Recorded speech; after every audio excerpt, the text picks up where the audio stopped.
Assalamualaikum warahmatullahi wabarakatuh. Jumpa lagi bersama saya Ahmad Syafri di channel Anak Teknik. Kita masih di season yang sama, yaitu proses pembuatan kolam ikan berbahan dasar fiberglass dengan ukuran 2x1 dikali 0,5 meter tingginya.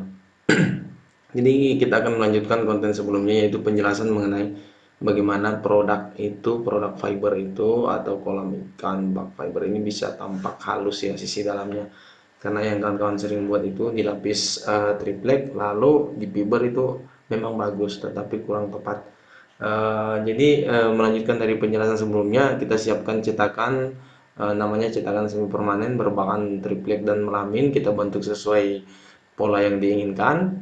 Kemudian kita lanjut proses mirror. Mungkin proses mirror sudah saya tampilkan di konten sebelumnya ya. Kemudian setelah proses mirror, proses gel coat ya. Proses gel coat mungkin kalian bisa lihat proses gel coatnya. Atau jika ingin penjelasan yang lebih terperinci mengenai proses gel coat, silakan kawan-kawan nonton video di pojok kanan atas ini. Linknya saya rekomendasikan di pojok kanan atas, kemudian di deskripsi video ini, karena di situ ada penjelasan yang lebih terperinci. Setelah proses gel coat, kita lanjut ke proses laminasi ya, menggunakan CSM 300. Tetapi terlebih dahulu kita eh, tunggu sampai kering benar ya gel coatnya yang berwarna biru. Kemudian kita lapis matte atau CSM 300. Setelah lapis CSM 300, kawan-kawan mau nunggu kering dulu atau mau lanjut ke lapisan berikutnya tidak masalah. Yang pasti pastikan semua serat tersebut basah, terkena resin dan rapat di permukaan gel coat tersebut, seperti yang kawan-kawan lihat prosesnya di layar kaca Anda. Oke, sebelum kita lanjut lebih jauh, terlebih dahulu saya mengajak kawan-kawan buat like, subscribe, dan jangan lupa tekan lonceng video ini biar teman-teman tetap update dengan konten terbaru dari channel Anak Teknik. Oke, setelah proses gel coat sudah selesai dan sudah kering, kita lanjut ke proses pelapisan matte ya, matte 300 yang awal ya. Kemudian proses pelapisan matte kita biarkan sampai kering dulu, langsung dilanjutkan ke lapisan roving, atau kita langsung lanjut juga tidak masalah. Yang pasti pastikan semua serat dalam keadaan basah dan benar-benar rapat di permukaan gel coat tersebut.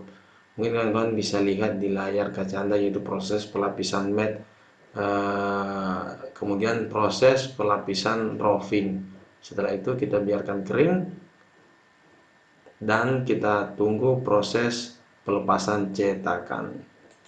Jadi ini dia proses yang telah dilaminasi ya, mungkin kawan-kawan bisa lihat hasilnya ya, sudah kering. Kemudian setiap ujung roving, bila proses laminasi itu terakhir roving bukan matte, maka setiap ujung roving hendaknya ditutupi dengan matte selebar 5 cm seperti yang kawan-kawan lihat di layar.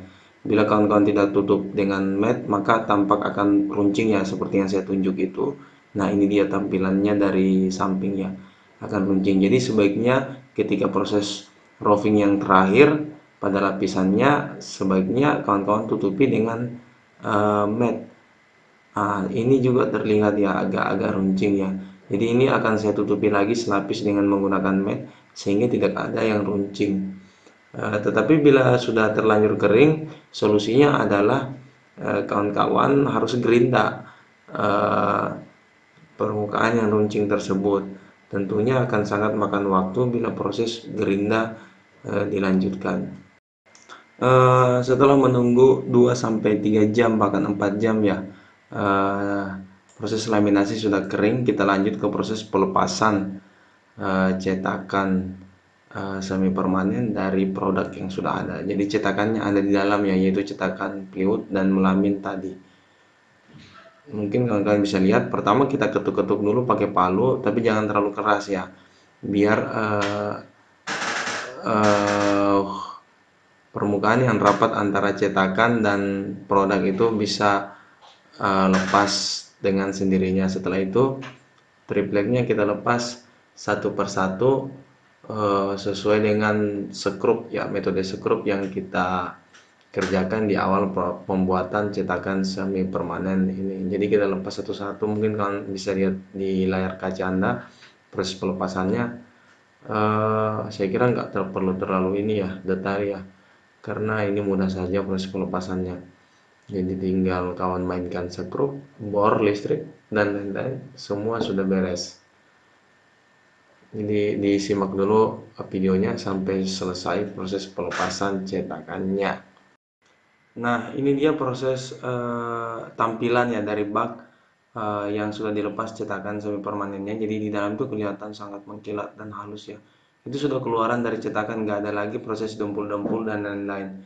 Kita tinggal proses finishing, yaitu proses pemotongan area pinggir yang kelebihan serat ini ya, yang kalian lihat area pinggir bagian atas tuh mungkin akan dipotong sehingga tampilannya agak lebih rapi. Kemudian nanti ada pemasangan tulangan di sisi luar ya, keliling bagian top bagian atas, kemudian satu di tengah yang panjang 2 meter tuh taruh satu di tengah ke bawah kiri kanan. Saya kira mungkin cukup ya begitu tulangannya, nggak perlu terlalu banyak. Bila ingin teman-teman lebih kokoh, mungkin bisa ditambahi tulangan yang melingkar satu di atas dan satu di tengah ya, 25 cm dari bawah, 25 cm dari atas. Oke sobat teknik, itulah tadi proses pembuatan ya, pembuatan bak kolam ikan berbahan dasar fiberglass dengan ukuran 2x1 kali 50 cm tingginya. Kita mencetak dari cetakan semi permanen. Di konten selanjutnya saya nggak langsung finishing ya, nggak langsung pasang frame bak kolam ini, karena kedepannya saya akan buat banyak. Jadi saya akan membuat cetakan permanen. Jadi cetakannya terbuat dari fiber juga dengan ukuran yang sama. Mungkin jika video untuk konten selanjutnya sudah jadi, saya akan tampilkan di layar akhir video ini, atau linknya saya rekomendasikan di deskripsi video ini, sehingga teman-teman bisa langsung nonton kelanjutan dari video ini, yaitu proses pembuatan cetakan permanen berbahan dasar fiberglass. Dengan cetakan ini kita bisa membuat 10 bahkan sampai 100 unit kolam ikan berbahan dasar fiberglass dengan ukuran yang sama. Jika teman-teman punya kritikan, saran ataupun pertanyaan, silakan coret-coret di kolom komentar yang ada. Akhir kata, anak teknik mengucapkan wassalam.